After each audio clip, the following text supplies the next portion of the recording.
it asks us to calculate the time it takes for the rod's position to be perfectly horizontal. So we can't really use the torque version of kinematics because acceleration isn't the same. As you see right here, angular acceleration really isn't the same because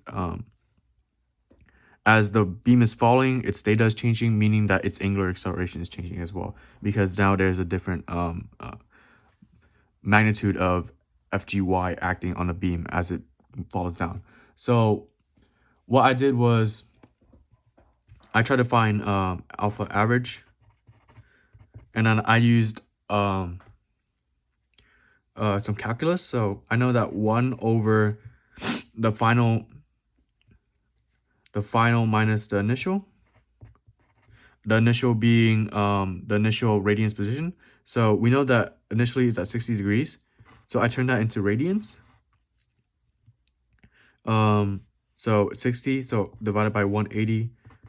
So there's 180 degrees per pi. So that means it's pi over 3. So 60 degrees is pi over 3 in radians. And then I integrated from pi over 3 to 0 of alpha. We know that our alpha is going to be mg cosine theta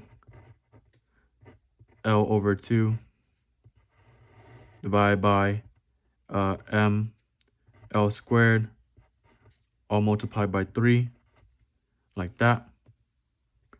And then I'm gonna integrate with respect to theta. That's why my bounds are with the theta, the radians forms of theta.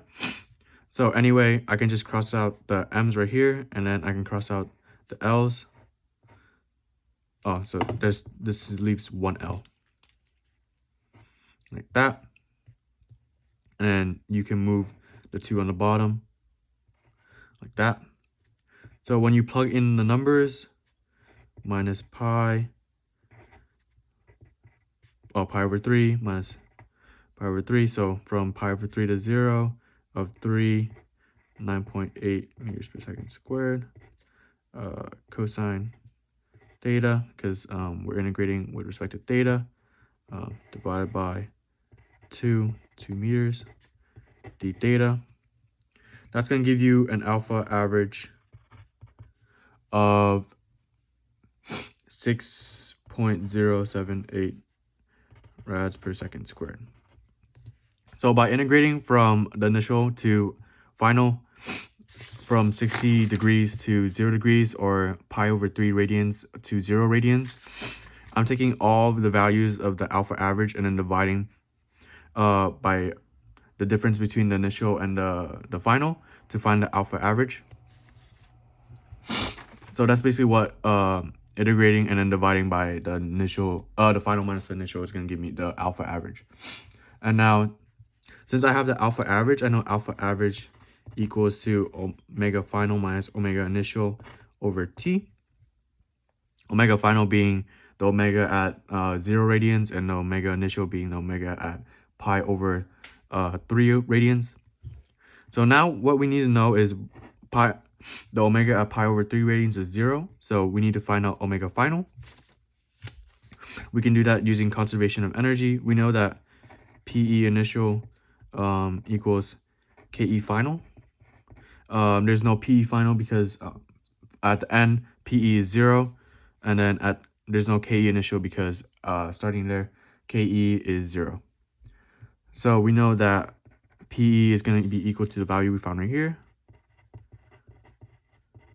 and then it's K rotational, so it's going to be 1/2, and then the I value I omega squared, meaning 1/2 1/3 ml squared, and then omega final squared.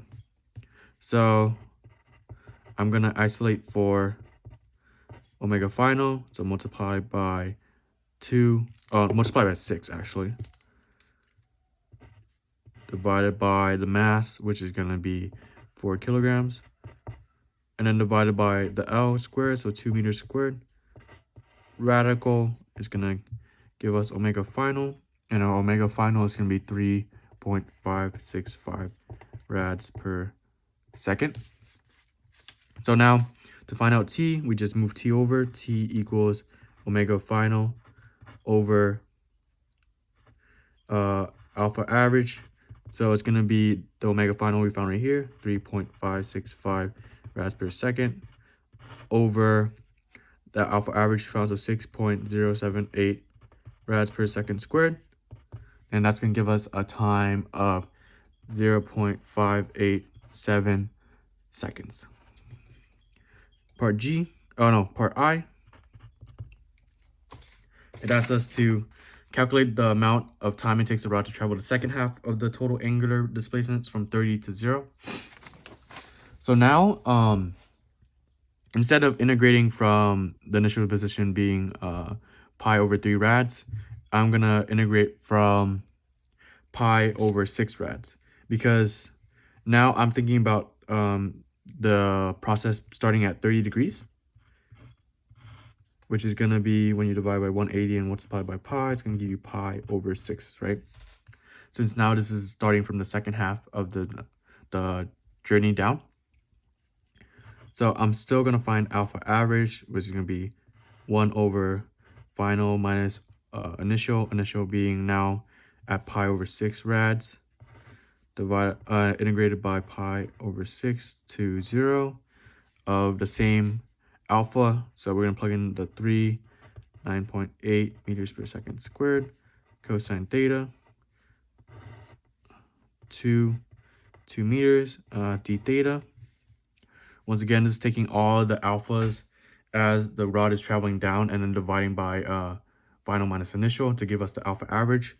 And then when you plug that in, it's going to give you 7.019 rads per second squared, like that. And then finally, we're going to find omega final like we did last time. So conservation of energy, there's now a P final. And then final being the PE and then the KE at what is pi over 6 radians. So P initial, we know that's going to be 33.948 joules. P initial mgh center mass at theta equals 30 degrees. Plus 1/2 I omega final squared, like that. Instead of saying omega final, I'll just say omega squared at theta equals 30 degrees, like that, just to label it. So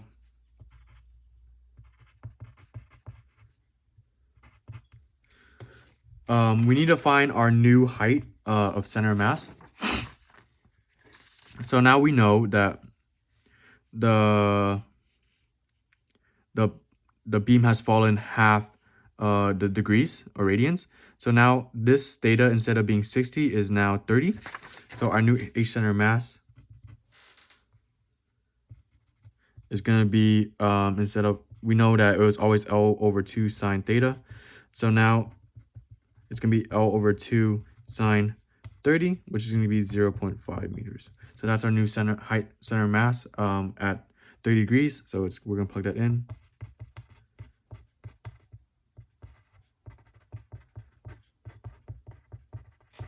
Like that, plus 1/2, 1/3 mass 4 kilograms, and then L, so 2 meters squared, like that, and then omega final squared. So I'm gonna simplify all this, so it's 33.498 minus this is gonna be 19.6, and then that divided by this right here is going to be 2.667. All radical is going to give us our omega final at theta equals 30 degrees. And then that is going to equal to 2.32 rads per second. So this is our omega at 30 degrees. This is our omega at 0 degrees. So we also gonna use this right here. So alpha average equals omega final minus omega initial over t. So we know that t equals omega final minus omega initial over alpha average. Our omega final is gonna be our omega at 0 degrees, which is this right here. And our omega initial is gonna be our omega at 30 degrees, which is this right here. So since we're only accounting for the second half of the beams falling down, alpha average we found between 30 pi over 6 radians to 0 radians is going to be 7.019 rads per second squared. So that's going to give us a time of 0.178 seconds. And then lastly, part J, it's going to ask us to calculate the total change in angular momentum of the rod. So we know that change in angular momentum is going to be L final minus L initial. And then since there is no angular velocity initially, it's 0. So L final, our formula for L is I omega. So it's going to be 1/3 mass L squared, and then omega final, like that. So it's 1/3, mass is going to be 4 kilograms, length is 2 meters, and then square it. And then our omega final we had right here is 3.565 rads per second. And then that's going to equal to 19.029 kilograms times meters squared over seconds. Thank you.